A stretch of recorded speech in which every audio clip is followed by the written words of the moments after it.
जब हमने इतना इम्पोर्ट किया था गोल्ड, तो अब ये क्यों कहा जा रहा है कि गोल्ड मत खरीदो, पेट्रोल बचाओ? कि साल भर तक कोई भी फंक्शन हो हम सोने के गहने नहीं खरीदेंगे। ये हमें क्यों करने की जरूरत है? क्योंकि दुनिया भर में एक गुंडा है, उस गुंडे का नाम है Is this recession going to be worse than 2008? yes, this can be very severe. The dangerous trend is that some of the developed countries in the world who call themselves developed, they are not admitting to recession. Some people on Wall Street say that we're going to have the greatest economy in history. आपने शुरू में बताया कि India की economy grow हो रही है, लेकिन एक आम आदमी को फील क्यों नहीं होता? कि जिनके पास पैसा ज्यादा है उनको ज्यादा फायदा मिलता है। तो dollar has become an international currency. So and America has started using that as a weapon. So the countries want to break away from this dollar. Let us start trading and transacting in each other's currencies. Let us get away from this dollar.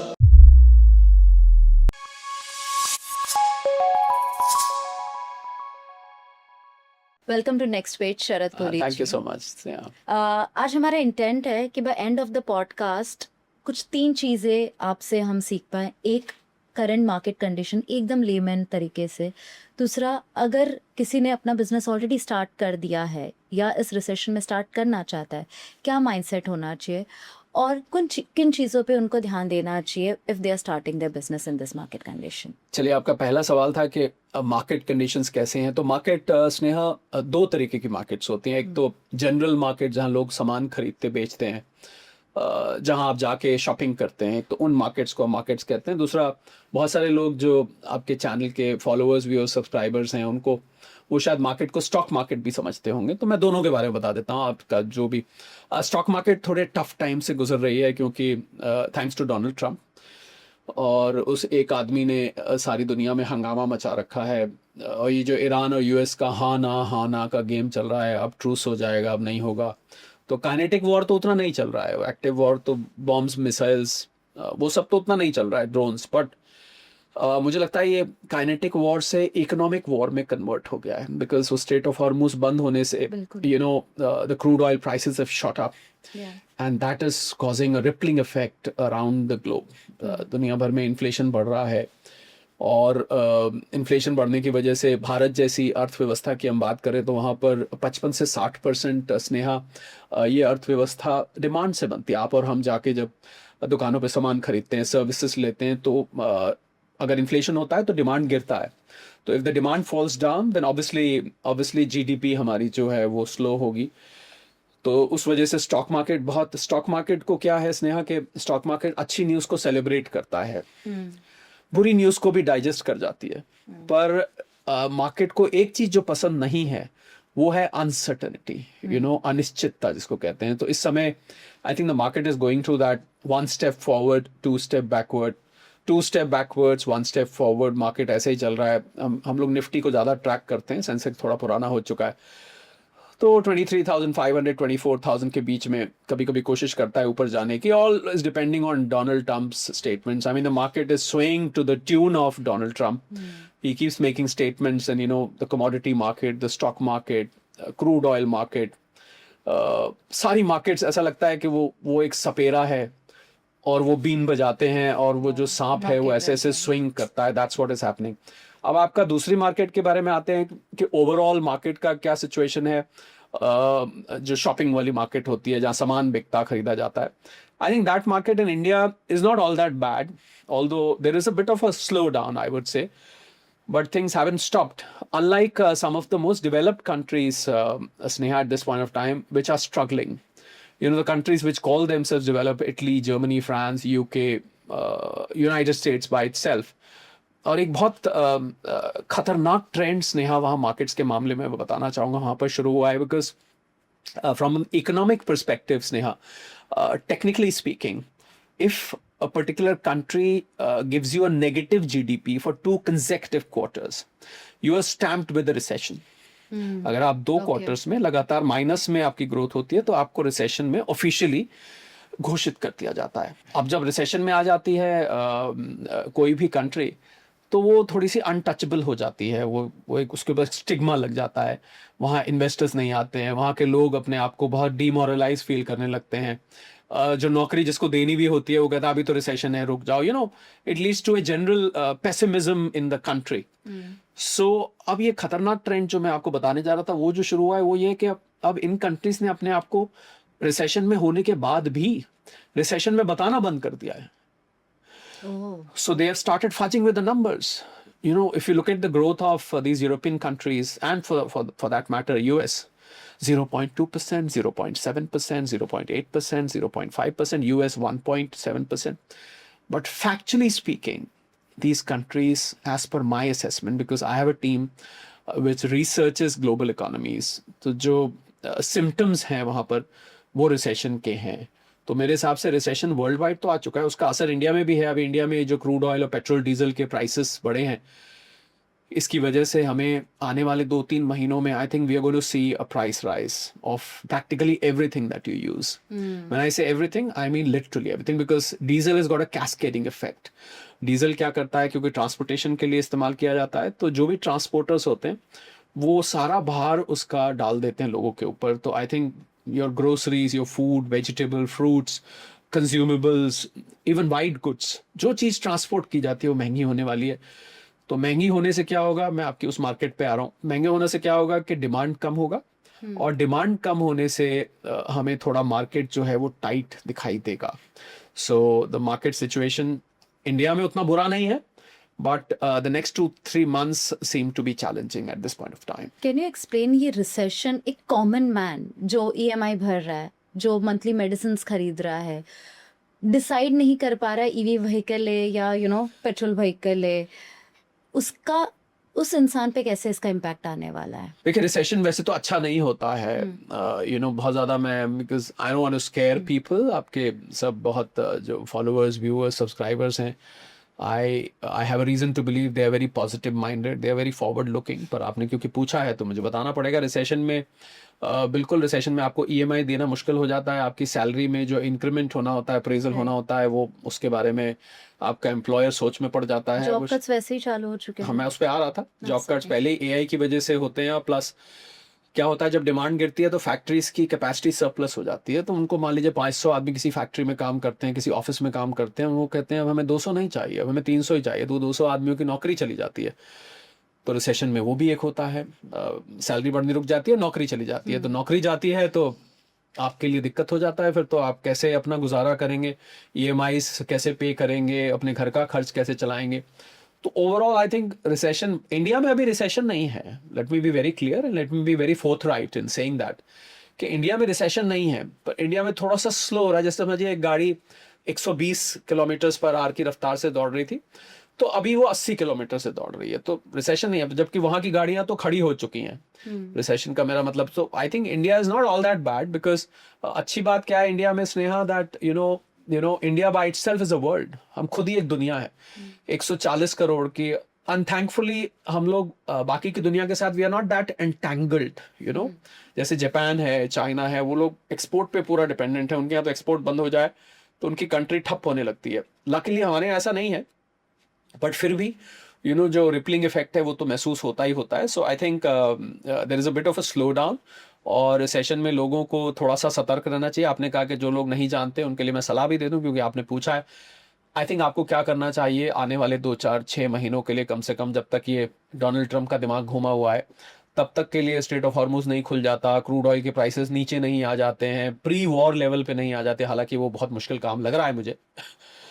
I think $80 may become the new crude oil per barrel price, whereas before war it used to be $65-70. So because some of the infrastructure has been massively damaged, and it might take a very long time to restore that. तो लोगों को क्या करना चाहिए कि कम से कम 6 महीने की का एक इमरजेंसी फंड बनाना चाहिए. यानी आपके जो खर्चे हैं, suppose you spend ₹1,00,000 a month or 50,000 a month, whatever, तो आप 6 महीने के उस पैसे को एक तरफ करके रख दीजिए. अगर आपके सेविंग्स में, उसको खर्च मत करिए.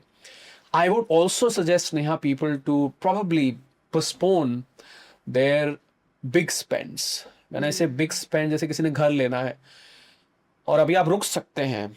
घर लेना किसी के लिए इमरजेंसी भी हो सकती है, किसी के लिए बहुत जल्दी भी हो सकता है. तो अगर आप रुक सकते हैं तो कुछ समय के लिए रुक जाइए, उसको पोस्टपोन कर दीजिए. कोई बड़ी गाड़ी लेनी है, घर में फंक्शन है, 500 लोग बुलाने हैं, ज़्यादा खर्चा होता है, तो 50 लोगों से कर लीजिए। तो I think big spend should be postponed, और उस पैसे को आपको एक इमरजेंसी फंड के रूप में 6 महीने का कम से कम फंड आपके पास होना चाहिए। एक काम। दूसरा काम ये करना चाहिए लोगों को कि घर के सब लोग एक साथ बैठें। You know, I have written a book, it's called money made easy, it's on personal finance. उसमें मैंने बुक में ये रियल एग्जाम्पल से मैंने समझाया कि लोग घर में मदर फादर हैं, ग्रोन अप बच्चे हैं, ग्रोन अप क्या, छोटे बच्चे भी जिनको पॉकेट मनी मिलती है, ग्रैंड पेरेंट्स हैं, टिपिकल इंडियन फैमिली। मैंने देखा घर में सब लोग ड्राइंग रूम में बैठ के अपने अपने पैसों की बात नहीं करते हैं। ये तो बताते हैं वो इतना कमाते हैं, मेरी सैलरी इतनी हो गई, ये तो बात करते हैं, पर उनके पास कितना पैसा जुड़ा रखा है, कितने उनके मंथली खर्चे हैं, कितना वो खर्चते हैं, ये बातें ट्रांसपेरेंटली फैमिली में नहीं करी जाती है ज्यादातर। आप नोट करेंगे, I think you are able to relate what I am saying. I think now is the time when the family should sit down together because you need each other's suggestion. तो अपने अपने खर्चों की copy pen लेके, tablet लेके, phone लेके, जिस पे भी आप नोट्स बनाते बनाइए, और सारे खर्चे अपने लिखिए महीने के। और उसमें से जो फिजूल खर्चे हैं, you know, there are always some expenses which are unnecessary. In good times you do unnecessary expenses, you know, impulse buying है, कुछ भी देखा खरीद लिया। लाइफस्टाइल भी बन चुकी होती हाँ, लाइफस्टाइल होती है, पर फिर भी कुछ चीजें ऐसी होती हैं जो आप अवॉइड कर सकते हैं। Suppose you go out once a week, maybe you can make it fortnight, once a fortnight. तो आप अपने खर्चों को थोड़ा सा काटिए। क्यों काटिए? Not because you started earning less, maybe you are earning the same, but because this inflation will try and eat into your budget. तो आपकी जो सेविंग्स होती है उसको खाएगा ये, और आपको फिर EMI वगैरह देना मुश्किल होगा। तो इसलिए उस पैसे को बचा के may be you will be able to create a cushion for yourself और to meet that inflation. So these are the two suggestions I wanted to give to everyone who is listening to you and me right now. Is this recession going to be worse than 2008? Well, with Donald Trump, it's very hard to say anything because he changes like chameleon, you know, he सुबह कुछ, दोपहर को कुछ, रात को कुछ, अगले दिन कुछ। सो अगर रिसेशन आता है स्नेहा, यहाँ से अगर हालात नहीं सुधरते हैं, तो 2008 का जो रिसेशन था Sneha, that was triggered by Lehman Brothers in America. There was a mortgage crisis, housing crisis एक आया था जो सारी दुनिया में फैला, क्योंकि ये उससे रिलेटेड नहीं है। This is related to the problems in Middle East, this is related to crude oil, and a country like India where 87 to 88% of our crude oil requirements are imported. Right. So yes, this can be very severe. In fact, जैसा मैंने कहा, now the dangerous trend is that some of the developed countries in the world who call themselves developed, they are not admitting to recession. Right. Which for me is more dangerous, because once you admit to recession, at least we know. So you don't want an investor to be wrongly investing in a place which is in recession. But if you don't tell, you know, it's like this, that somebody is suffering from a virus, and you go amongst a group of people without telling them you are suffering from virus. So what do? You spread that virus in the entire group. ये कुछ ऐसा ही है। तो मुझे लगता है ये खतरनाक ट्रेंड है। रिसेशन आया हुआ है, और कितना लंबा चलेगा अब ये देखना है। रिसेशन आएगा या नहीं आएगा, 2008 वाला सवाल ये नहीं है। मेरे हिसाब से ग्लोबली डेवलप्ड वर्ल्ड में रिसेशन आया हुआ है। ये कैसे आइडेंटिफाई करते हैं? जैसे आपने, of course you have a team of economist, but again let's say if I am a common man, I want to identify. I get the point. या वेरी इट्स लाइक स्नेहा, क्योंकि हम लोग, आप समझिए, we are doctors in economics, तो हम लोग उसको, इट्स लाइक किसी ने बोला मुझे बुखार नहीं है, तो उसने कहा बुखार नहीं है, पर आपको कैसा लग रहा है? वो कहता है मेरा सिर दर्द हो रहा है, मेरी बॉडी बहुत गर्म फील हो रही है, मुझे ठंड लग रही है, और मुझे भूख भी नहीं लग रही है, मेरा शरीर टूट रहा है, पर मुझे बुखार नहीं है, आप प्लीज थर्मोमीटर मत लगाइए मुझे। सो ये ऐसा ही है। So I mean, coming to your question straight away, नौकरियां नहीं बनती हैं, इन्वेस्टमेंट्स नहीं आती हैं, लोगों के इनकम्स नहीं बढ़ते हैं, छोटे छोटे बिजनेसेस बंद होते जाते हैं, और कंट्री की जो ओवरऑल टैक्स कलेक्शन है वो नहीं बढ़ती है। और अभी तो the more dangerous situation than recession is, ये भी मैं बताना चाहूंगा, there is an economic term which is called stagflation.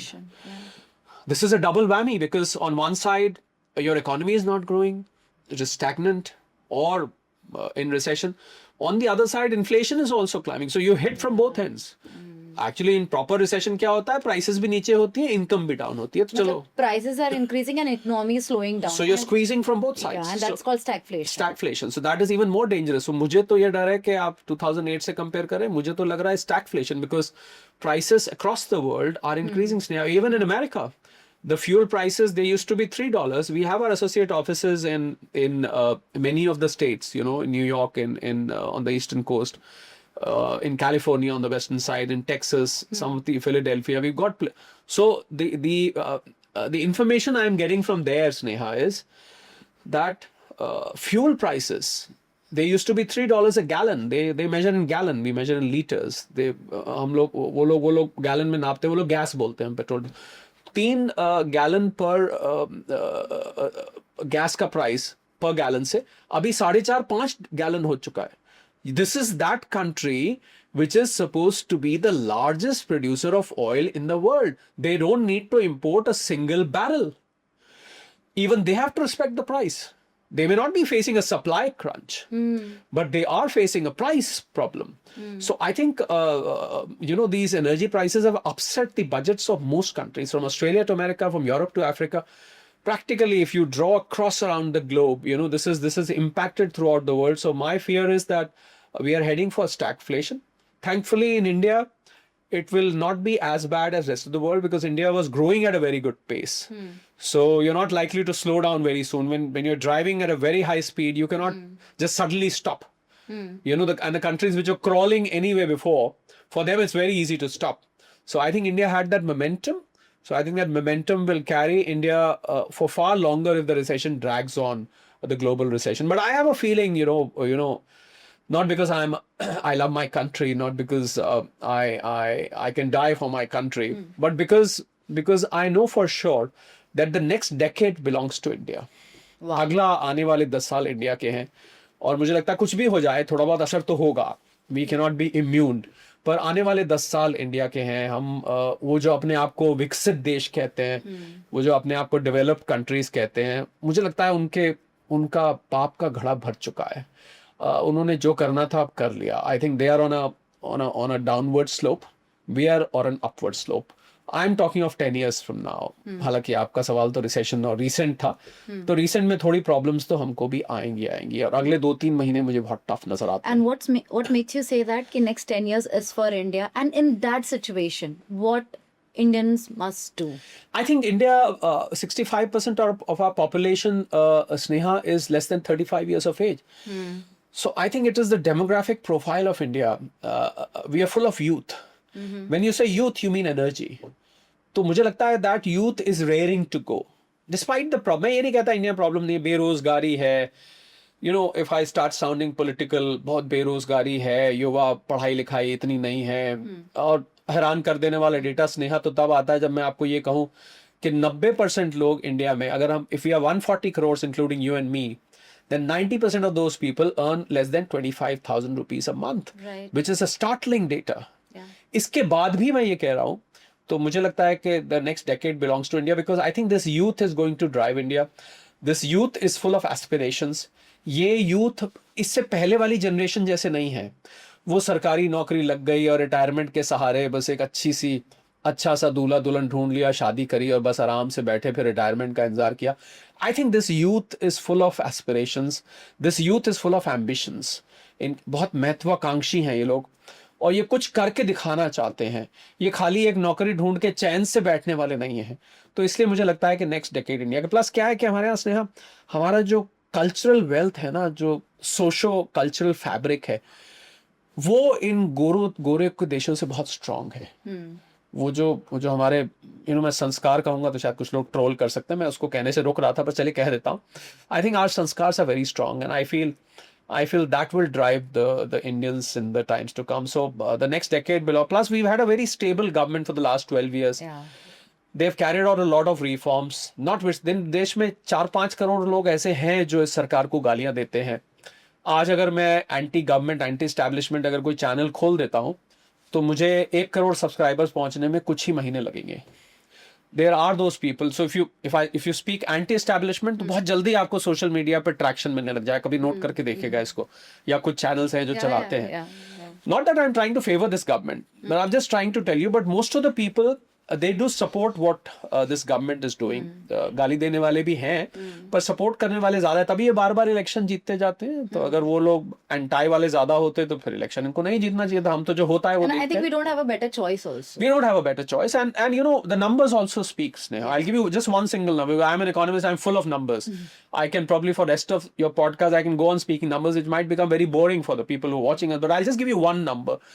From 1947 to 2014, about 67 years, we were $2 trillion economy. 2 trillion, $1 trillion. By the way, for your viewers, followers, subscribers, is at today's dollars price about 95 to 96 lakh crore rupees. Okay, so we were $2 trillion until 2014. From 2014 to 2026, now we are 4 trillion. So something must have been done. BJP or no BJP, NDA or no NDA, my affiliation or no affiliation. I'm not affiliated to any political party. I simply look at the numbers. So when I look at the numbers, I have to speak the numbers. If in the process of speaking numbers, I end up, praising the government, then so be it. What do I do? If the numbers are that way, then the person who, because of whom the numbers have happened, I mean, so be it. So I think the next decade belongs to India, Sneha. No doubt about that. And I think we are heading in the right direction. Obviously, these headwinds would be there. ये विपरीत हवाएं चलती रहेंगी क्योंकि हम we are part, it's a global village, हम दुनिया का हिस्सा है, हम उनको अवॉइड नहीं कर सकते. पर ये रोलर कोस्टर राइड के बावजूद our trend will be up. So in next 10 years, which sector one must look at investing or even coming up as a startup? When you say, oh, you're talking of startups. I mentor many startups, in fact 200 of them, and they come from all the field. I have a feeling मेरे दिल के करीब जो startups हैं, स्नेहा, वैसे तो हमारे देश में startups ज़्यादातर tech startups हैं. कोई मूवी टिकट्स इकट्ठे कर देता है आजकल, तो कोई मेट्स को इकट्ठे कर देता है. एग्रीगेटर्स हैं. मैं आसान भाषा में बोल रहा हूँ जिससे लोगों को समझ में आए. कोई क्या करता है, टैक्सी को इकट्ठा कर देता है, कोई किसी को इकट्ठा कर देता है. But I feel the future of startups, since you asked me Sneha, we have $100 billion, in fact $112 billion of trade deficit with China. बहुत लंबी लिस्ट है जो सामान हम चाइना से मंगाते हैं. बहुत लंबी लिस्ट है. मैं आज आपके इस पॉडकास्ट के माध्यम से वो सब यंग लोग जो हमें सुन रहे हैं उनको एक मैसेज देना चाहता हूँ. वो लिस्ट मेरे पास है, आप भी गूगल करें, आपको मिल जाएगी. उस लिस्ट में से कोई एक सामान, चाहे छोटा सा एक चिप या एक पीसीबी उठा लें, उसको आप एक छोटी सी एक कमरे की फैक्ट्री लगा के उसको बनाना शुरू करें. So now the futuristic startup which are closest to my heart are the manufacturing ones. Although valuation ज्यादा तो टेक में आई हैं और इसीलिए यंग ज्यादा भागते हैं. पर मुझे थोड़ा सा ये चिंता है कि जो यूथ है वो मैन्युफैक्चरिंग में नहीं आ रहा है. And I think the future lies, Sneha, in manufacturing. You can, I have got, I am an entrepreneur myself. I've got dozens of stories के इतने, जितने बड़ा ये स्टूडियो का रूम है हमारा, इतने बड़े में एक फैक्ट्री लगाई थी और आज वो 5,000 करोड़ के हैं, आज वो 4,000 करोड़ के हैं. ठीक है, एक जनरेशन लग गई होगी आगे आने में, but I think the future of startups is in manufacturing and this country desperately needs manufacturing. वो जो आत्मनिर्भर आप चारों तरफ सुनते हैं, वो जो मेक इन इंडिया का लायन है, if that lion has to roar, and I think startups have to come into manufacturing. So mere, the startups which are my favorites these days, if I have 10 startups and somebody says I want to manufacture, I just pick the person up. तुम इधर आ जाओ पहले, तुम तो यहाँ बैठो, बाकी का तो चल ही रहा है काम. So I think the sectors to invest in the times to come on manufacturing, because China can squeeze your arm at any time. It can squeeze your neck at any time. It can twist your arm. It can, and we've seen that happening. पीछे अभी इन्होंने हमारी जहाँ जो electric vehicles बन रहे हैं उसकी बैटरी रोक दी थी 2 साल पहले. फर्टिलाइजर्स रोक दिए थे यहाँ पर आने से. तो कुछ भी कर सकते हैं, रेयर अर्थ मिनरल्स रोक सकते हैं. So I think the future of startup is in manufacturing. Pick up any item, छोटा सा item. Give us 5 item names which you think should... I think if out of those 5 items, Sneha, I would pick all 5 in electronic sector. They could be different items. They could be small transistors. They could be PCBs. Wires. Semiconductors हैं. बहुत सारी electric vehicles के जो parts हैं. वो सब चीजें हैं, मुझे लगता है, जो अगर आप शुरू करें. And I'll also tell your viewers that उसके लिए आपको इलेक्ट्रॉनिक्स या इलेक्ट्रिकल इंजीनियर होना जरूरी नहीं है. लोग सोचते हैं हमने तो पढ़ाई तो कॉमर्स में करी है, हमने तो ह्यूमैनिटीज से पढ़ा है, तो हम कैसे एक ट्रांजिस्टर बनाने की फैक्ट्री लगा सकते हैं. These days I mean everything is it's an era of outsourcing.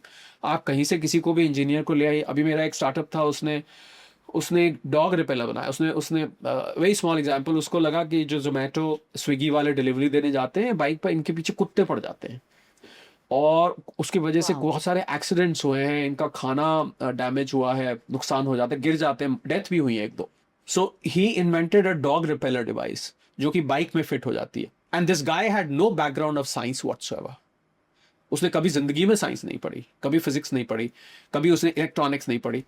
He just outsource the prototype to somebody, उसको बनाया, धीरे धीरे उसको खुद सीखा। Today he runs a factory which is making dog repellers and these are installed in motor bikes. Now when the Swiggy Zomato go and the food smells, it attracts animals, especially dogs. Now, because the dog repeller gets activated, he just presses a button and no dogs come. So, the ideas are many, and this was being imported from China earlier. The repellers earlier were, so I think end use के item भी हैं और raw material भी है. So all those 5 items as of today, Sneha, I would say would be related to electric and electronics, because that is where $112 billion का जो हमारा deficit है, हम ज्यादा मंगाते हैं। इसमें ज्यादातर आइटम आपको हैरानी होगी कि इलेक्ट्रॉनिक के। In fact electronic, Sneha, at this point of time is the second most highest imported commodity in India.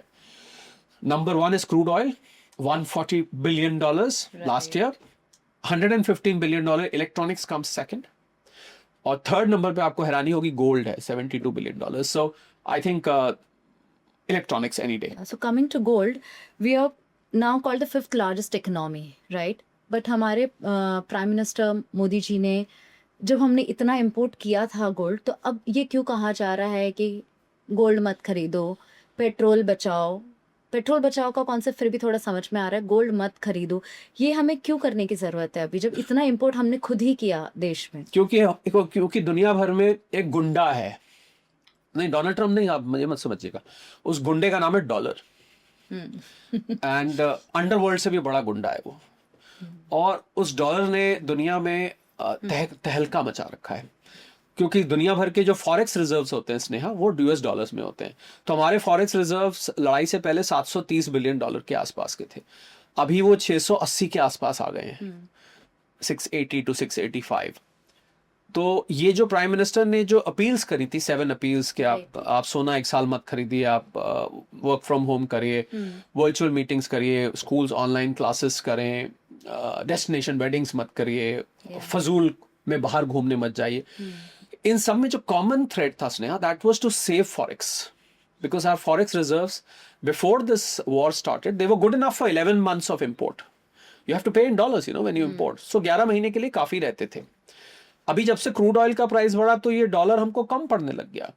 हमारे ये तो 6-7 महीने में खत्म हो जाएगा। प्राइम मिनिस्टर को लगा कि ये तो अगर खत्म हो गया तो 1990 में देश को अपना सोना गिरवी रखना पड़ा था, because we had run out of foreign exchange. We don't want to become a Bangladesh or a Sri Lanka or a Pakistan who don't have forex reserves, and we go begging कि please give us some dollars because we need dollars for imports, we will not be able to import anything. तो प्रधानमंत्री जी को लगा कि $72 billion का आप सोना import कर रहे हैं, ये कोई इतनी जरूरी चीज तो नहीं है। माना शादी ब्याह में, शगुन में बहुत जरूरी होता है सोना, आज भी गांव में बहुत सारे घर हैं बिना सोने के शगुन नहीं किया जाता है, पर फिर भी ऐसा तो नहीं है कि शादी नहीं होगी। तो इसलिए उनको लगा कि पहले जो जरूरी चीज है उसके लिए फॉरेस्ट को बचा के रखकर क्रूड ऑयल ज्यादा जरूरी है, फर्टिलाइजर ज्यादा जरूरी है। उन्होंने हालांकि फर्टिलाइजर भी कम इस्तेमाल करने के लिए बोला, डेस्टिनेशन वेडिंग्स इतनी जरूरी नहीं है, because he was worried. All the common thread in those 7 appeals was saving of foreign exchange. Crude, petrol, diesel भी इसीलिए कम बोला क्योंकि वो भी इंपोर्ट किया जाता है। So that is why he said that, and I think because we are an import driven economy, इसीलिए आज हम इतने पेन में है, इसीलिए प्राइस राइज हो रहा है, because we have to import so many things, which is why I think in 2020 he said Aatmanirbhar हो जाओ। तो उसमें मतलब किसी पर डिपेंडेंट है, so that person can arm twist you anytime. वो तो कभी भी आपको झटका दे सकता है। या US डॉलर अब जैसे स्ट्रांग हो गया है, तो हमारे उतनी जल्दी ब्लीड हो रहे हैं फॉरेक्स रिजर्व्स उतनी जल्दी, which is why I call dollar a गुंडा। एंड मैंने गुंडा क्यों कहा, क्योंकि स्नेहा, दुनिया भर में डी-डॉलराइजेशन का दबी आवाज में एक रेवोल्यूशन बन रहा है। डी-डॉलराइजेशन मतलब हम because 60 to 70% of world's trade, borrowing and forex trading is done in dollars. आपको कहीं भी, मान लीजिए मुझे थाईलैंड में होता है बाहत, और कोई कंट्री सपोज स्वीडन में क्रोमा होता है, तो मुझे बाहत और क्रोमा में, अब स्वीडन यूरोप में है, थाईलैंड एशिया में, अब मुझे अगर उनकी करेंसी प्राइस आपस में निकालनी है तो मैं कैसे निकालूंगा? या तो स्वीडन वाला आके थाईलैंड में कुछ सामान खरीदे या थाईलैंड वाला वहां जाके खरीदे, तो एक कॉमन पैरामीटर बना हुआ यूएस डॉलर, इसको भी डॉलर से कंपेयर कर लीजिए, उसको भी डॉलर से कंपेयर कर लीजिए। तो dollar has become an international currency. So and America started using that as a weapon. 26,000 sanctions, Sneha, on Russia at this point of time. Iran के ऊपर भी thousands and thousands of sanctions. Right. So it has started using dollar as a weapon, and I think the economic woes, the economic ailments of many countries, including India at this point of time, is because of US dollar. So the countries want to break away from this dollar. Let us start trading and transacting in each other's currencies. Let us get away from this dollar. So I think this de-dollarization is being spoken about. दुनिया भर में इसकी बात चल रही है, और बहुत सारे देश हैं दुनिया के जो इसमें से निकलना चाहते हैं। और इसको कैसे आप कहेंगे आपको कैसे पता कि इसमें से निकलना चाहते हैं? तो क्या होता है, किसी कंट्री के फॉरेक्स रिजर्व्स में डॉलर भी होता है और गोल्ड भी होता है। राइट। तो वो क्या कर रहे हैं, अब डॉलर के एसेट्स को निकाल कर गोल्ड को लिए जा रहे हैं वर्ल्ड के सेंट्रल बैंक्स। इनफैक्ट जो गोल्ड की प्राइस पिछले 2-3 साल में बढ़ी है, उसका एक मेन रीजन यही रहा है। So I think we are nearing the time when and by the way, before 1971, when Richard Nixon was the president of America, there was something called gold standard. That is a currency of a country used to be determined. Its strength was determined by how much gold that country had. Then came Richard Nixon and he abolished this gold standard. उसने dollar चलाया और आज देखिए 55 साल dollar बल्ले बल्ले हो रहा है. It has become a global financial power. If America today is a superpower, it's mainly because of US dollar. So I think with the central banks around the world, Sneha, collecting gold, I think we are heading for back to gold standard era in the times to come. तो आपको आने वाले कुछ समय में ये dollar को लोग उठा के बाहर फेंकेंगे। थोड़ा सा आप ये सिंप्लीफाई करेंगे, क्योंकि एक तरफ central government is buying gold, right, दूसरी तरफ we have been asked not to buy gold. I don't know if it's a right question, but a very naive question that I would like to ask, and if you can explain this in a... So if central bank buys gold, it adds to its gold reserve. और वो country को strength देता है, economic strength देता है. जब लोग gold खरीदते हैं तो फॉरेक्स रिजर्व उससे. बाय द वे, पहले तो आपके सवाल का ये भी जवाब दूं कि रिजर्व बैंक ऑफ इंडिया ने भी, जब से प्रधानमंत्री जी ने अपील करी है, उन्होंने गोल्ड नहीं खरीदा है. Okay. तो I think so part of your question gets set off here, but I think that gold is sovereign, that gold is meant for उस गोल्ड की इसलिए भी जरूरत पड़ती है क्योंकि जब आप ETFs में और म्यूचुअल फंड्स में इन्वेस्ट करते हैं, and a new product called EGR, electronic gold receipt, जब आप इन चीजों में इन्वेस्ट करते हैं तो इन AMCs को, एसेट मैनेजमेंट कंपनीज को गोल्ड बैकिंग रखना पड़ता है. तो वो तो लेना पड़ेगा ना. अब आप तो फंड में इन्वेस्ट करे जा रहे हैं तो उनको उतना गोल्ड लेके अपने पास संभाल के रखना पड़ता है. So that gold is required. But the gold which is used for ornaments, for decorative purposes, for ornamental purposes, शादी ब्याह में चाहिए आपको, एक दुल्हन को सजाने के लिए चाहिए, वगैरह वगैरह, वो उनको लगा कि ये अभी थोड़ा अवॉइडेबल है. पहले ज़माने में मैं कुछ एंशिएंट पिक्चर्स देख रहा था किसी म्यूजियम में, किसी स्क्रिप्ट में जाके मैंने देखा कि दुल्हनों को फूलों से सजाया जाता था. पता नहीं आपको, तो आपने कभी देखा है कि मैंने वो पिक्चर्स देखी हैं. आई am talking of hundreds of years ago. Flower as an ornament. Yeah, flower was used. फिर ये gold तो बाद में आया. So I think Prime Minister feels that this ornamental value of the gold at least should be kept aside for some. And then he didn't advise a permanent ban on gold. He gave an advisory first of all. हालांकि उसके बाद उन्होंने custom duty बढ़ा दिया discourage करने के लिए, पर अभी आप बैन नहीं है गोल्ड पर, आप ले सकते हैं. I mean not everybody believes in prime ministers appeals. Lot of most people believe, but there are lot of people who do not also agree to it. So वो अभी भी ज्वेलर्स की दुकान ऐसा तो नहीं है बंद हो गई है, सारी दुनिया भर, देश भर में चल रही है. So I hope you understood the difference between RBI assimilating gold and people. Yeah, I think it was a great maybe my question was very naive, but it was a good... No, it was a very good question. A lot of people asked this. Yeah, okay. Yeah. So 3 चीजें साथ में हुई. Gold कम खरीदो या gold खरीदना बंद करो, foreign travel मत करो, पेट्रोल डीजल बचाओ. एक इकोनॉमिस्ट के नजर से ये 3 चीजें एक साथ क्यों आई और इनके बीच में इकोनॉमिक लॉजिक क्या था? If you can just simplify that again. 3 नहीं 7 चीजें थी. 7 अपील्स. हाँ 7. तो इनके बीच में जो कॉमन थ्रेड था, जैसे मैंने बताया आपको, वो था कि फॉरेक्स इस वक्त प्रेशस हो गया है, फॉरेन एक्सचेंज रिजर्व जो देश का है, क्योंकि अगर वो खत्म हो गया तो हम जो जरूरी चीजें वो भी नहीं इंपोर्ट कर पाएंगे. सो देन वील बी नेक डीप ट्रबल. तो इसलिए उन्होंने कहा कि ये फॉरेक्स हमारा, जैसे मैंने बताया, लड़ाई से पहले 11 महीने तक चलता था। अभी ये क्रूड ऑयल की प्राइस बढ़ने की वजह से मुझे ऐसा लग रहा था 6-7 महीने में ही खत्म हो जाएगा। सो ऑब्वियसली जब कोई चीज घर में कम रह जाती है तो आप, एक जनरल फैमिली डिसाइड करती है इसको कम खर्च करो, या मिल नहीं रही है, let us prolong the stock for as long as we can. तो ऐसा ही था कि उस स्टॉक, दूसरा क्या था स्नेहा, कि जो डॉलर आते हैं देश में थोड़ा सा उन आने की स्पीड पे भी कम हुआ है। यू नो, $140 बिलियन के करीब जो मनी ऑर्डर इकोनॉमी है, people who are settled abroad, Indians, they remit gold into the country, क्योंकि मिडिल ईस्ट में सारे मिसाइल्स गिरी, ड्रोन्स गिरे, बमबारी हुई, तो उनकी नौकरियां गई। So they are also sitting at home, some of them have come back to India.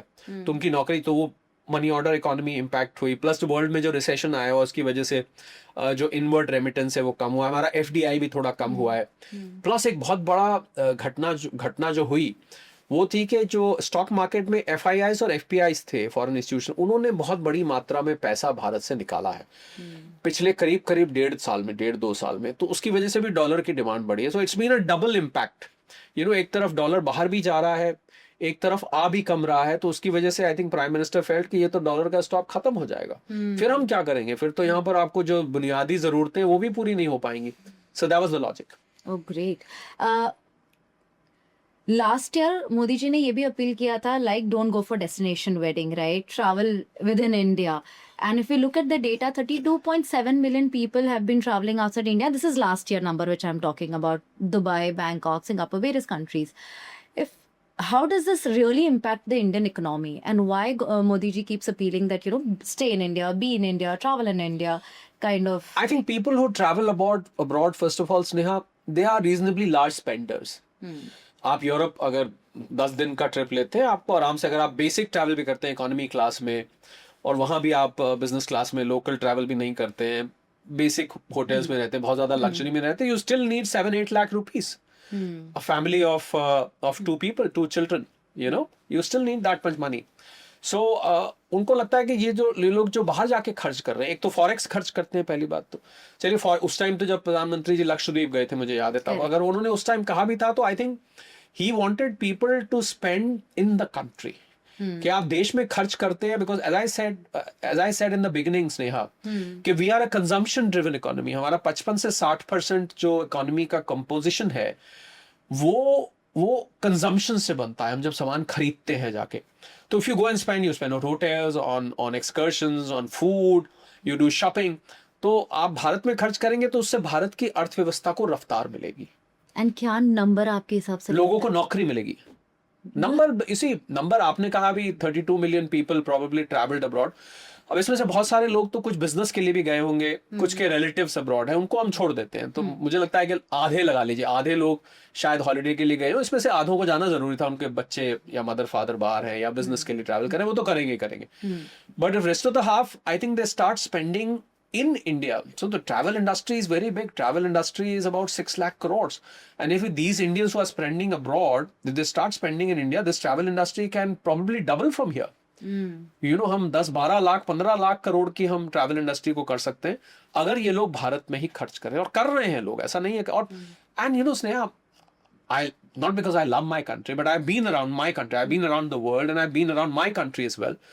आपको अगर बीच देखना है तो यहाँ बीचेस हैं, आपको अगर फॉरेस्ट देखना है तो यहाँ फॉरेस्ट है, अगर आपको बैक वाटर्स देखने हैं, आपको हिल्स माउंटेन्स देखने हैं, यहाँ पर स्विट्जरलैंड को मैच करती हुई जगह भी है, आपको मौसम देखना, हर तरीके का तो मौसम हमारे यहाँ। So I think there is nothing that is missing here, and people are these days are more interested in Instagram reels and so, I think those reels can be made anywhere, and I really feel that people should travel around. Now मैंने ऐसे लोग मुझे मिले, आपको हंसी आएगी ये सुन के, जिन्होंने पूरी दुनिया घूमी हुई है, पर भारत में बहुत कम जगह गए हैं हम। तो ये मुझे सुन के बहुत अच्छा नहीं लगता है। And I'll tell you this question even I have gotten, and I've spoken to people, and what reasons they have given, please if you can counter this in any way, कि जो कॉस्ट, फ्लाइट टिकट का cost India में घूमने का है या stay cost है, हम उतने में तो सिंगापुर, बैंकॉक, दुबई चले जाते हैं। माना के बेटर एक्सपीरियंस, माना के ट्रैवल कॉस्ट, टिकट कॉस्ट कम है, ये मैंने माना कुछ कंट्रीज की। अब ये इतना नहीं रह गया, ये थोड़ी सी पुरानी बात है। इससे पहले तो मैं ये काउंटर करूंगा कि थोड़ी सी ये पुरानी बात हो चुकी है, पर बाकी की जो कॉस्ट आती है ना Sneha, hotel, food, local travel, वो इंडिया में कम है। वो आप एयरलाइन कॉस्ट की बात करें, आप टिकट्स की बात No, करें। they're saying both on hotels and flights and the experience overall, because the roads are better. If you want to go to toilets and things like that, they get better. I agree. I don't deny that. But I feel the enjoyment that you should also not forget that there have been a lot of incidents which have happened in the countries because you still remain a second grade traveler there. वो लोग आपको skin की colour से जज करते हैं, तो वो तो अच्छा नहीं है आपको। मैंने ऐसी I will not name the country here, but I saw a country where Asians and Europeans were given separate queues. Yes. Where Asians were given priority. Yeah. Why? Sorry, Europeans were given priority. गोरे लोगों को आगे पहले भेजा जा रहा Even था। in taxi queues and all. हाँ, Yeah. तो क्यों फिर आप would you like to go to a place? आपको एक्सपीरियंस अच्छा, अगर इस एक्सपीरियंस को आप अच्छा एक्सपीरियंस कहते हैं, then I don't have anything to say. आप कह रहे हैं बहुत अच्छा एक्सपीरियंस था, fine. You may find some of the facilities there more friendly, but you can always choose the places in India. अगर आपके पास पैसा है तो आप इंडिया में ऐसी प्लेसेस चूज कर सकते हैं जहां पर टॉयलेट्स अच्छे हों, जहां पर गाइड्स अच्छे हों, जहां पर इंफ्रास्ट्रक्चर अच्छे हो। आप ऐसी जगह मत जाइए जहां पर आपको लगता है कि अभी बहुत डिलैपिडेटेड इंफ्रास्ट्रक्चर है, वहां मत जाइए, because this country is vast, this country is got so many places to go. So I feel that is my choice.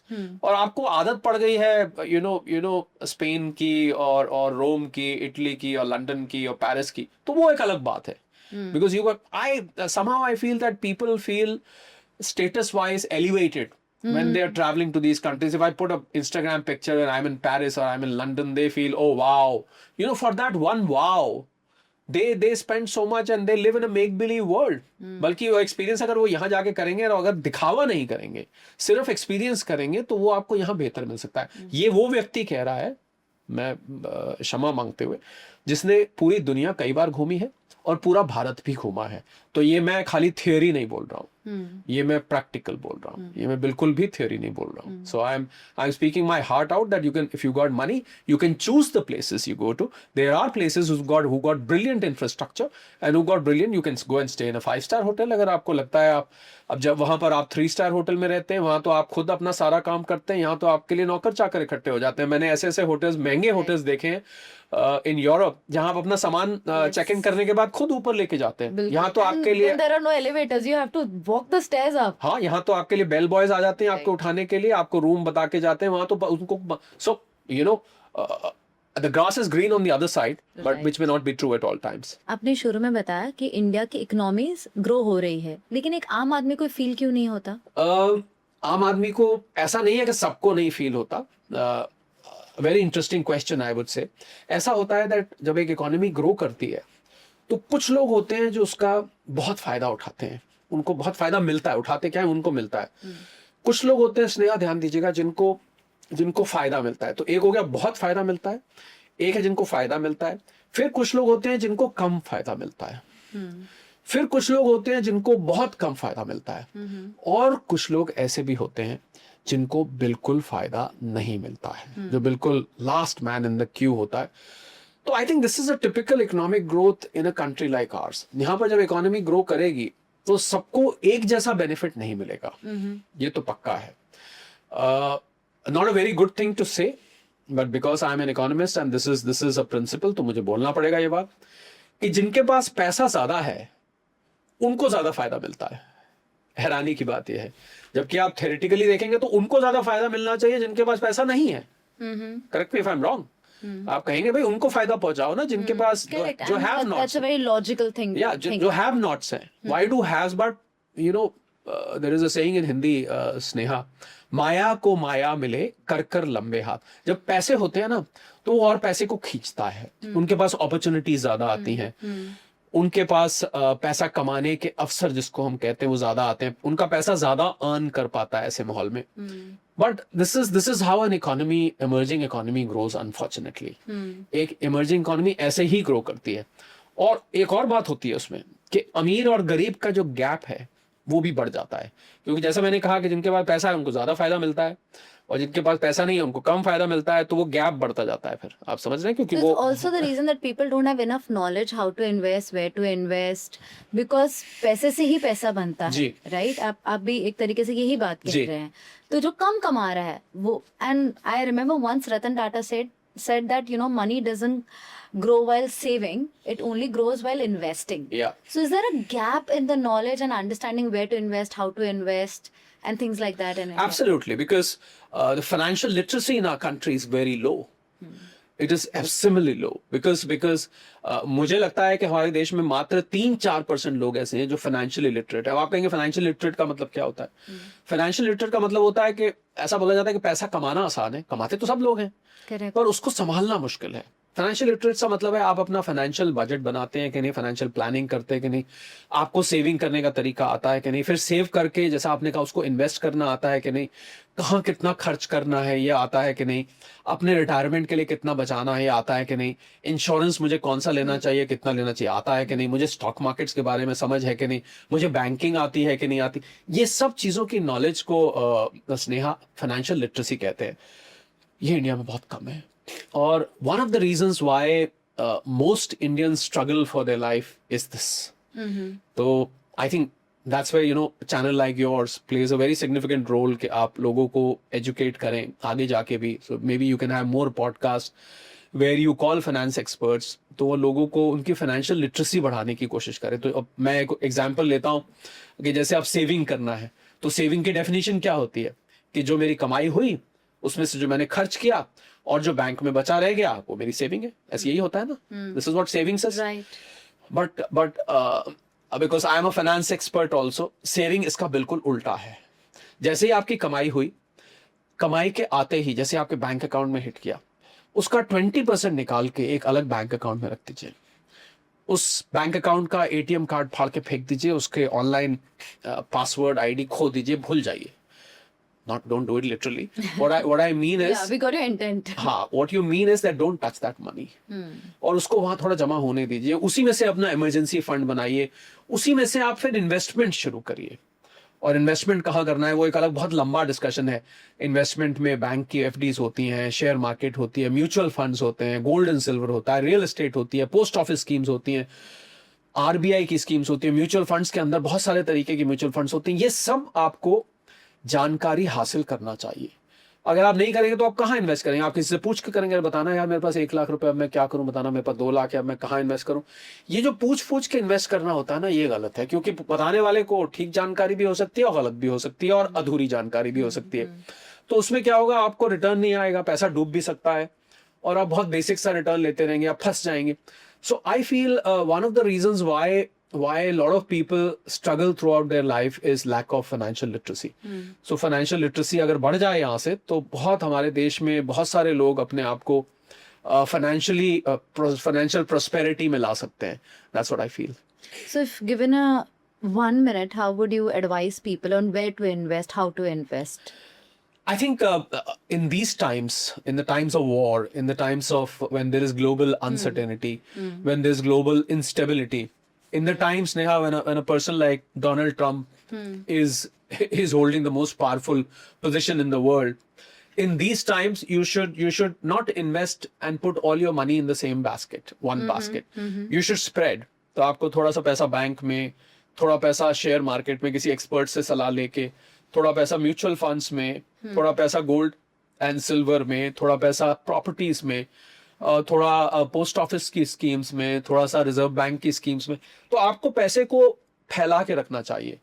आप कहेंगे क्यों, ऐसा क्यों? So that in these times any one asset class, Sneha, can probably start shaking, so that at least your rest of the pillars will remain standing, so that's the way to go. Recession, when we talk about this situation where stagflation is about to happen, if you think, we're looking at people already being laid off across industry, across sectors. So 3 ऐसे sector आप बताइए, मतलब 2, I am asking 2 questions. अभी India में कौन से 3 sector जो safe हैं और कौन से 3 रिस्की है from your point of view? I think risky वो है जहां पर रेपिटेटिव जॉब्स हैं, जहां पर एक ही काम आप रोज जाके करते हैं, क्योंकि उसको एआई खा जाएगा। Okay. And AI is, by the way, walking into your life faster than you can imagine. Right. अगर आपको लगता है AI 2 साल में आप तक पहुंचेगा, तो वो 6 महीने में पहुंच जाएगा. It is much faster in thinking and implementation and tool implementation applications than what you think. So जो repetitive jobs हैं, वो मुझे खतरनाक लग रही है. So anybody who's listening to you and me right now, I think अगर आप किसी भी रेपिटेटिव जॉब में जहाँ आप सुबह ऑफिस पहुंच के वही काम रोज रोज करना है, वही काम सालों से करे जा रहे हो और आगे भी शायद करते रहेंगे, आई थिंक आपको रीस्किलिंग और अपस्किलिंग करने का टाइम आ गया. अगर आप नहीं करेंगे तो one fine day you might wake up to your employer telling me sorry, ये तो अब मशीन कर रही है काम, आप नहीं कर, आपकी जरूरत नहीं है, इसके लिए तो हमने सॉफ्टवेयर लगा लिया, वो अपने आप ही कर देता, बहुत जल्दी कर देता, बहुत सस्ते में कर देता, वगैरह वगैरह. So that won't be music for your ears. So therefore you should reskill and upskill. So I feel that is one dangerous sector अगर आप repetitive jobs में हैं. तो वही मैं अलर्ट करना चाहूंगा. मैं बहुत ज्यादा और डेंजर, इसी में सारा कुछ आ जाता है स्नेहा, बिकॉज इसी में जो काम आप बार बार कर रहे हैं, तो you should immediately focus on your self development, self skilling, reskilling, upskilling पे ध्यान देना शुरू कर दीजिए. वरना आने वाले 2, 3, 4, 5 साल के अंदर अंदर मुझे लगता है कि आपके एम्प्लॉयर को कभी कोई ऐसा AI टूल मिल जाएगा जिसमें उसको शायद आपकी जरूरत ना हो. And which sector you think will still say? Well, I think that's very easy to say. I mean, if you are training yourself in AI, you know, Yeah. उसी सेक्टर में जो वजह बन रहा है इन नौकरियों को खाने की, वही वजह बन रहा है आपको उस तरफ जाने की. So therefore, if you train yourself in AI applications, AI tools, data management, robotics, ये जो इंटरनेट ऑफ थिंग्स, अगर आप इन चीजों में अपने आप को स्किल करेंगे, जहां भी क्रिएटिविटी है स्नेहा, जहां पर ह्यूमन थिंकिंग को आर्टिफिशियल इंटेलिजेंस रिप्लेस नहीं कर सकती है, उन सेक्टर्स में अपने आप को फोकस करिए. और तो उन सेक्टर्स में आपको, I think your future would be bright. What does this term smart money means? Well, smart money means that when you have money with you, you are able to use it in a manner where you are able to invest, you are able to save, and you are also able to meet your basic lifestyle requirements. That's being smart. So what is the principle behind it? It's not that money is smart. You are handling as a smart person, so money becomes smart. Smart money तो currency है ना स्नेहा. तो money कैसे smart हो सकता है? वो तो एक नॉन लिविंग थिंग है. जो व्यक्ति मनी को हैंडल कर रहा है वो स्मार्ट हो जाता है, तो वो उसका जो फाइनेंशियल प्लानिंग है, फाइनेंशियल स्पेंडिंग है, वो स्मार्ट हो जाता है, तो मनी अपने आप स्मार्ट हो जाता है. तो मुझे लग रहा है वो व्यक्ति जो अपने पैसे को बहुत होशियारी से इस्तेमाल करता है, इन्वेस्ट भी करता है, सेव भी करता है, अपनी सारे खर्च भी करता है, और अपने फ्यूचर प्लानिंग भी करता है, रिटायरमेंट प्लानिंग भी करता है, अपनी बड़ी बड़ी रिक्वायरमेंट्स के लिए भी पैसा करता है. So I think that person is smart and the money he handles is smart money. Okay. I have a different definition. So let's not put this as a GAN, but give us a principle that can make somebody build a smart money. I think you need And to this time. be financially literate. और ये भी मैं कहना चाहूंगा सबको. आपने पूछा कि कौन सी स्किल उनको लाना चाहिए. मुझे लगता है कि अगर आप फाइनेंशियल लिटरेसी बनाने के लिए एफर्ट करेंगे, apart from reskilling and upskilling, तो वो भी एक बहुत अच्छा एरिया होगा कि आपको अपना पैसे को संभालने आ जाए, तो आप स्मार्ट हो जाएंगे और आपका मनी स्मार्ट हो जाएगा. That's the best way to, you should learn to. So और आप पूछेंगे कि फाइनेंशियल लिटरेसी कैसे आएगी, तो आजकल तो because it's an era of information.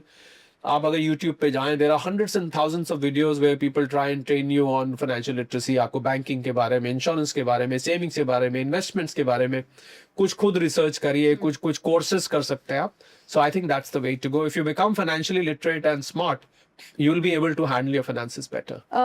One simple question which came in my mind, हम रशिया से भी ऑयल इंपोर्ट करते हैं, and I think which is more than in comparison to what we do from Yeah, Strait of it is the Hormuz. biggest seller for India. That's the biggest importer at this point of time.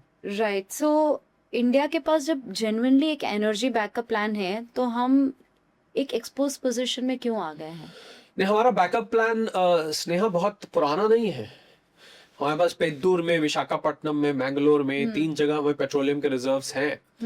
पर ये reserves बनने, ऐसा नहीं है कि हम 50 साल से बना रहे हैं. बहुत ज्यादा पुराने रिजर्व्स नहीं है ये. Okay. So I think probably we didn't foresee this situation. ये जो मिडिल ईस्ट में हुआ, इसको किसी ने बहुत ज्यादा एंटिसिपेट नहीं किया था. हालांकि वहां सिचुएशन बन तो रही थी, पर इतना बुरा हो जाएगा कि स्ट्रेट ऑफ हॉर्मुज ही बंद हो जाएगा, शिप्स आनी बंद हो जाएंगी, ये शायद किसी ने नहीं सोचा था. So what India has done, Sneha, is instead of building those reserves, India has diversified its sourcing to about more than 40 places now.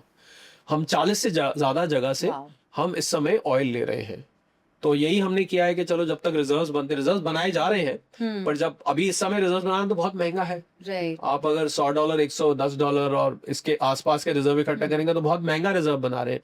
तो I think the oil think tank in the country, they are waiting for prices to come down, and they will, this time the reserves will be created. I am told that the petroleum ministry is very determined. Wow. So in future we'll have oil reserves. Yeah, like China has reserves for more than 1 year. Yeah, wonderful. More than 1 year. So I think आदमी गलती करके सीखता है, you learn from your mistakes. So I think the times to come may not be as bad as they are right now. The moment prices are less, I'm sure a petroleum ministry is going to work on reserves. Even now it's working, but then in a moderate way. But then they'll be full-fledged. We'll have a full-fledged petroleum reserve policy, learning from this incident. Wonderful. India की US export growth 35% से 5.76% पे आई है। India के पास क्या leverage है जब America की अपनी इकोनॉमी भी ट्रबल में है? आई थिंक वो टैरिफ्स की वजह से आया है, जो कमी आई है 35 से 5% पर आई है Sneha, that is because of tariffs. Because पिछले साल जो अप्रैल के बाद 2 अप्रैल के बाद से जो टैरिफ का गेम खेला डोनाल्ड ट्रंप ने, उसकी वजह से सारा इंडिया से सप्लाई डिसरप्ट हो गया और खुद उनके देश में महंगाई हो गया, खुद उनके देश में शॉर्टेज होने लग गया। So I think they are not in a very hunky dory position as well. So that is the reason I think, but now I'm told as we talk now, maybe your video goes live in a day or two. The American delegation is here. India-US trade deal is under discussion, and hopefully it will be resolved. Obviously, if the big daddy approves, he has to approve it, because इनके यहाँ Witkoff वगैरह आके सब file कर देते हैं कुछ, और आगे वो चाचा जी अप्रूव नहीं करते हैं, then there's hardly anything you can do. And then the flip flop that he does also has got a. So I think America has been the biggest sufferer of its own deeds over the last 1 year. If I summarize this answer for you to your question. So I'll just take another 10 minutes from you. As a startup mentor, you have already mentored more than 200 plus founders. What is one common mistake that you see every founder do, or most of the founders do, which led them to, stop their organization? Yes, you'll be surprised. 8 out of 10 startups fail. Okay. This is a public data. Anybody can go and check this data. The biggest mistake that they do, because I mentor so many of them, Sneha, is that they don't pay attention on making profits. They only focus on valuations. Business traditionally has been about profit. आप किसी लाला को business करते देखें, उसका सारा ध्यान bottom lines पे, profit पे रहता है। वो कभी भी घाटे का बिजनेस नहीं करेगा। जबकि हमारे ज्यादातर स्टार्टअप्स ने नया प्रॉफिट ढूंढा है वैल्यूएशंस में। वो खाली वैल्यूएशन करके उसको किसी के गले में टांग देना चाहते हैं उस स्टार्टअप को, और फिर वो आगे वो जो भी करे। I think if they focus on profits from day one, the percentage of failures will be much less. Plus वो थोड़ा होमवर्क भी कम करते हैं। Okay. उतना होमवर्क नहीं करते हैं। What is this homework? Homework means doing market research, because startup, Sneha, is about finding a solution to a pain which somebody has been suffering. किसी की जिंदगी में pain है। Now this startup in Gurugram, उसने देखा कि घर घर गया, सबको मेड्स की प्रॉब्लम थी, घर मेड नहीं आई, वो औरतें किट्टी में बैठती थी, तेरी मेड ये करती है, तू मेरे यहाँ भेजना, मेरी मेड इतने बजे आती है। 75% of the time in the kitty for ladies went on and discussing about maids. Yeah. So this guy heard that, and he felt that this is a pain point. और maid का छुट्टी जाने के लिए announcement करना brought depression to some ladies at home. Yeah, I think this is a common problem. So that was the pain point. So hence came Snabit and Pronto or whatever, Right. So I think startups have to identify, आप जो सोच रहे हैं ये बिकेगा वो नहीं, जो लोगों को दर्द हो रहा है उस दर्द को दूर करने की दवा ढूंढना ही स्टार्टअप है। मैंने आपको एक लाइन में बहुत ही सरल भाषा में बताया, किसी के दर्द की दवा ढूंढना स्टार्टअप है। ये मेरा मतलब कॉम्बी फ्लैम से नहीं है, मेरा मतलब पेन किलर से नहीं है। Yeah, the most simplest problem is in front of your eyes, and if you figure Exactly. out that, आप उसका अगर सोल्यूशन ढूंढ लेते हैं, आपका स्टार्टअप कामयाब हो जाएगा। हो क्या रहा है, स्टार्टअप फाउंडर्स, उनको जो खुद को ठीक लगता है वो करते हैं, वो फिर कब क्लिक करता है या नहीं करता है, वो कभी तीर निशाने पर लगेगा, कभी नहीं लगेगा, ज्यादातर नहीं लगता है, क्योंकि आप मुझे लगता है कि ये बिकेगा। अरे भाई, आपको लगना नहीं है, दूसरी जो आपकी मार्केट है उनको कहाँ दर्द हो रहा है, उसको दर्द हो रहा है बांव में, आप उसकी टांग दबाए जा रहे हैं, ये हो रहा है। आपको लगता है कि टांग दबाने से उसको ज्यादा रिलीफ मिलेगा, पर उसको दर्द तो उसकी आर्म पे था, आपने तो उसकी टांग दबाते रहे, तो फिर वो चलता नहीं। correct. So that is the one common mistake with startups. And one thing which I have also seen is a lot of founders don't know when to pivot. When is that line that you should identify that because many times not first business gets successful. Sometimes people figure out in their second ideas and third ideas, and we've seen that on Shark Tank also. So when is one understand कि अब ये time है pivot कर लो भाई, वरना देर हो जाएगी. I think when you start running out of resources, और आपको लग रहा है कि आपका जो product है, it has not been widely embraced, उसको mass market नहीं मिल रही है, that's the time you should pivot. I think जैसे ही आपको लगे कि ये मेरे बहुत एफर्ट करने के बाद इतना पैसा मैंने इन्वेस्टर्स का खर्च कर दिया पर अभी भी ये बिक नहीं रहा है, तो वहां आपके कान खड़े हो जाने चाहिए. इसका मतलब वो प्रोडक्ट मार्केट को नहीं चाहिए, या जितना आप सोच रहे थे चाहिए, और आपने इतना ज्यादा पैसा एडवर्टाइजमेंट में खर्च कर दिया, तो एक एक बार तो स्नेहा सब ट्राई कर लेते हैं. But when you are not getting repeat customers, when your people are not embracing it with open arms, I think that's when you should pivot. अब इस रिसेशन की या इन्फ्लेशन की या स्टैगफ्लेशन की अगर हम बात करें, lot of these businesses like Uber or WhatsApp, they had been started during the previous recession periods or when the market was not good. At this point in time, if somebody is trying to launch or have just launched few months or maybe last year, कौन सी mistake वो अब avoid कर सकते हैं? I think overspending, the biggest mistake. They should plan their businesses. जो businesses में भी जो leakages है, उन leakages को बंद करने का समय आ गया है. अभी तक आपकी सेल अच्छी थी तो आप अफोर्ड कर सकते थे, अब उस leakages को बंद कर दीजिए. कॉस्ट को लिमिट करिए. If you What are limit your these leakages, if you can? leakages means lot of business, most businesses have expenses which are unnecessary. जैसे घर की बात हमने करी थी, ऐसे बिजनेस में भी होता है. बहुत सारे खर्चे होते हैं जो आपको जरूरत नहीं है पर आप करे जा रहे हैं because you are earning, so there's no problem. So it's a time to look at your profit and loss account and trash out the expenses which are not needed. That's the right way. A lot of these business mentors and gurus talk about, getting your first 100 customers. Genuine तरीके से बताइए कि 100 paying customers आते कैसे हैं? What is the best for? मैंने जवाब दिया उसको कि आप अगर if your business is providing a solution where you are removing the pain of the customer, आप कुछ ऐसी जरूरत कस्टमर की पूरी कर रहे हैं जो कि उसको बहुत ज्यादा है, वो डेस्परेट है, तो 100 क्या, फिर तो thousands और lakhs में चले जाएंगे. आपने तो 100 की बात करी, मैं तो thousands और lakhs. वो तो people, as I said, people embrace it with arm. लाइए तो हमें चाहिए था. We were waiting for the wow. I've heard people, wow, in our area this service is available. In our area and I've seen people picking up houses. यहाँ पर Blinkit है कि नहीं है, यहाँ पर Zepto है कि नहीं है. देखिए आप लोगों के इन्वेस्टमेंट और रेजिडेंशियल डिसीजंस इस आधार पर आने लग जाते हैं. So one parting question, Sharad ji, tell me what are 3 factors one should look at in the first 3 years, 3 factors in second year and 3 factors in its third year of business to know that they are on the right track?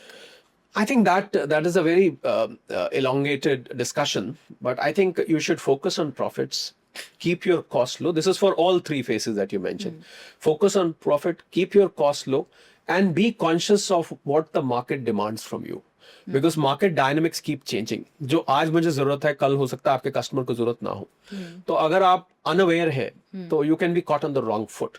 Then suddenly your business can start going down. So keep an eye on your profits, keep your costs low, and keep an eye on what the market dynamics are looking like. आप market की जरूरतों के हिसाब से अपने business को drive करिए. बाकी आपने जो सवाल पूछे, क्योंकि तीन साल के पूछे, तो इसके लिए बहुत खुल के जवाब देने की जरूरत है. And I can assure you we can be again in part 2 of this podcast where we'll only talk about startups and what are the success mantras, what drive the startups, how does a startup story build, and what is the magic formula for making a successful startup. So before we shoot the next episode, tell us if today you have to write the next page of your life, what would be the first line of that? Well, I think it'll be, I'll start from the beginning. Oh, and the beginning would be? Beginning would be from where I started 35 years ago. Wow, that's wonderful. So thank you, Sharad ji. This is my pleasure. Thanks for Thank your you. time. Thank you.